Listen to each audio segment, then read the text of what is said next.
फलम्मा कज़ैना अलैहिल मौता मा दल्लहुम अला मौतिही इल्ला दाब्बतुल अर्द।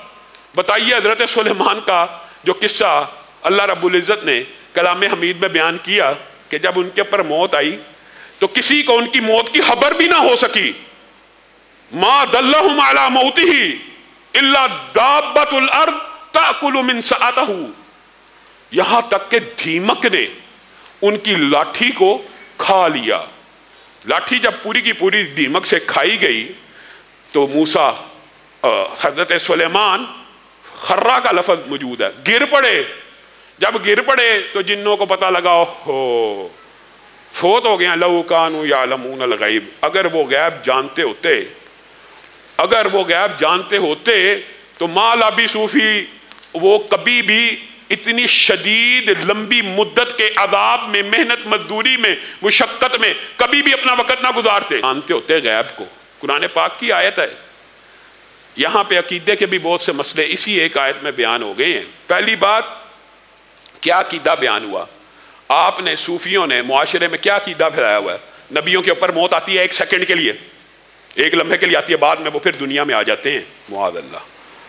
यहां पे हजरत सुलेमान की मौत का वक्त आया, किसी को खबर तक नहीं हो सकी। खबर कहां से मिली? जब पूरी की पूरी दीमक ने लाठी को खा लिया। अगर हजरत मूसा दोबारा दुनिया में आ चुके हैं तो दीमक ने जब लाठी को खा लिया तो हजरत मूसा, हजरत सुलेमान गिरे क्यों हैं? हजरत सुलेमान को वहां पे लाठी के खा जाने के बाद गिरना नहीं था चाहिए अगर जिंदा थे। और फिर ये कितना बदअकीदा है, अकीदगी की बात है कि नबी जिंदा होते हैं तो क्या जिंदों के ऊपर मिट्टी डाल दी जाती है? मेरे भाइयों, बात आई है ज़मीनी तौर पे तो ये भी समझ लीजिए, अगर हजरत मूसा मौत से नहीं बचे, हजरत सुलेमान का किस्सा अल्लाह रब्बुल इज़्ज़त ने इतनी तफसील से पूरी आयत रख के बता दिया कि गिर भी गए, लाठी निकाली गिर गए। कौन गिरा? नबी। ये कहते हैं कि वो दुनिया में सबको सहारा देते हैं, वो खुद गिर गए। फिर हमारे पर तौहीन के इल्जामात लगाते हैं। हम नहीं कह रहे, अल्लाह कह रहे। लाठी को दीमक ने खाया तो गिर गए।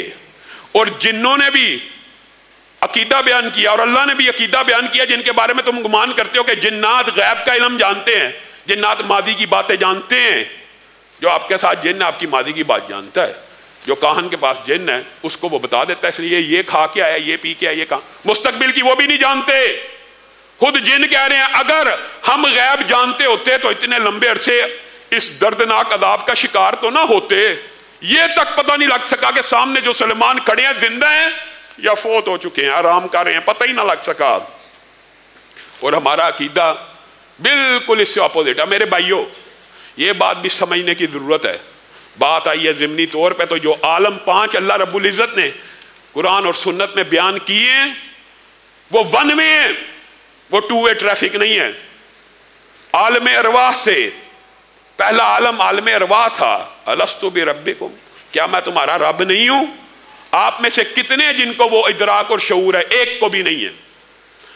जो आलम पहला था उसमें इदराक और शऊर कमजोर था, कम था। अल्लाह ताला ने बयान कर दिया, ईमान लेके आए कि जरूर हमारी रूहों ने इस बात का जवाब दिया होगा। वो आलम अरवाह से पहला आलम खत्म, दूसरे आलम रहम मादर के अंदर डाल दिया गया। 9 माह वहां रहे। कौन ऐसा जिसको वो वक़्त याद हो कि मैं रहम मादर में था? नहीं पता। आंखों से मुशाहदा है। कितनी आम फहम बात है। आलम अरवाह कैसे भूल गए? और भाई तू तो रहम मादर भी भूल चुका है, तू तो उसके बाद का साल भी भूल चुका है। हालांकि सारे वाकयात के गवाह तेरे माँ बाप, पूरी मखलूकात मौजूद है, लेकिन तू भूल चुका है। तेरा शऊर इतना मजबूत नहीं है। आलम अरवाह तब शऊर की वो कफियत नहीं थी, लेकिन जिंदगी वो भी थी। एक आलम था वो, फिर आलम तब्दील हुआ, रहम मादर में बंदा आ गया, फिर उस रहम मादर से आलम में दुनिया में आ गया, तीसरा जहान। यहां पे अकल और शऊर की मंजिलें तय हुई। कुछ बड़ा होने के बाद, बलूगत के बाद इंसान को कुछ शऊर और होश और अक्लमंदी के सारे जो एहसासात हैं वो पैदा होना शुरू हो गए। लेकिन आप ये बताइए, ये तीनों जो आलम हैं, अगर दुनिया वाला चाहे मैं दोबारा रहम मादर में चला जाऊं, पिछले आलम में जा सकता है? रहम मादर वाला कोशिश करे आलम अरवाह में बैक हो जाऊं, जा सकता है? यह वन वे है। आपको यह सूफियों ने मुगालता डाला हुआ है। इसी तरह आलम दुनिया से अगर कोई आलम बरज़ख में कदम रख देता है तो वहां से भी वापसी मुमकिन नहीं है। आप इसके जवाब में मोजज़े की हदीसें पढ़ते हैं कि देखें जी, आलम बरज़ख से अंबिया आए थे ना, नबी करीम सल्लल्लाहु अलैहि वसल्लम के पीछे नमाज पढ़ने। एक बात याद रखिए, जो मोजज़ात के वाक़यात होते हैं उनसे अकायद और असूल तय नहीं होते। वजह बड़ी आम फहम वजह, हजरत ईसा जी बिन बाप के पैदा हुए थे। हमारे मोहल्ले में एक बच्चा बिन बाप के पैदा हुआ है, कोई मसला नहीं, हो सकता है, मानोगे? फिर ये भी मानो, गोया मोजज़ात से असूल तय नहीं होते। वो मोजज़े के तौर पे रसूलुल्लाह सल्लल्लाहु अलैहि वसल्लम की बर्तरी को पूरी कायनात के ऊपर जाहिर करने के लिए अंबिया को उतारा गया, मानते हैं। जो हदीस में आ गया हमने सुना, ईमान ले आए। लेकिन इससे मुराद ये नहीं है कि जो मर जाता है उसके ऊपर एक सेकंड के लिए मौत आती है, एक लम्हे के लिए, ये हम भी मानते हैं, ये हमारा ही अकीदा है। मौत आती है एक घड़ी की, लेकिन जब आंख खुलती है तो आलम बदल चुका होता है। आलम दुनिया नहीं, किस आलम में आंख खुलती है? आलम बरज़ख में। चौथा आलम आलम बरज़ख है। और आलम बरज़ख में इदराक और शऊर क्या आलम दुनिया जैसा है? मुहद्दिसीन ने इस बारे में बड़ी तफसीली बहस की है। हकीकत ये है, हकीकत राज मौक़िफ़ भी ये है कि वो आलम इस आलम से ज्यादा शऊर और इदराक वाला है कि मौत के पहले ही झटके में इंसान की अकल ऐसी ठिकाने लग जाएगी और होश के और अकल के जो बंद कुफल ऐसे खुल जाएंगे, सारी हकीकतें नजर आना शुरू होगी। और मैयत आलम बरज़ख में, मुर्दा आलम बरज़ख में, आलम बरज़ख की जिंदगी को मैयत की जिंदगी कहा जाएगा, मुर्दे की जिंदगी कहा जाएगा, इस दुनिया की जिंदगी नहीं कहा जाएगा।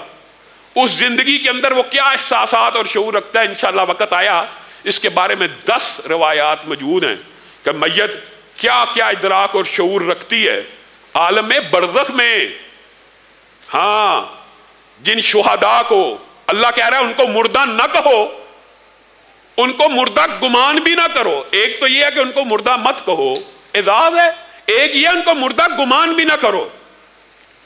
एक आयत के अंदर है तुम जानते नहीं वो कैसी बरज़खी जिंदगी गुजार रहे हैं, और उसकी तशरीहात दूसरी हदीसों में मौजूद है कि अरश के नीचे परिंदों के कालम में, सब्ज रंग की मंदिलों में उनके रूहों को परिंदों के कालम में ढाल दिया गया। तफसीलात भी मौजूद हैं। और दूसरी आयत में इंदा रब्बिहिम युर्ज़क़ून, अपने रब के पास खाते और पीते भी हैं। शहीद, शहीद एक आम मुसलमान मर जाए तो वो भी वलीउल्लाह हो, हाजी हो, नमाजी हो, एक लम्हे के लिए फौत हुआ और जुमेरात को वापस आ जाता है।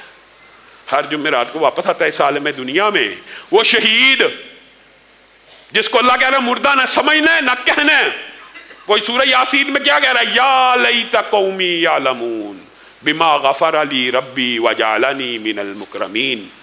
ऐ काश मेरी कौम जान जाए कि शहादत के मौके के ऊपर और शहादत के बाद अल्लाह ताला ने मेरी कैसी मेज़बानी की है, अल्लाह ताला ने मेरे पे क्या इनामात और इकराम किए हैं।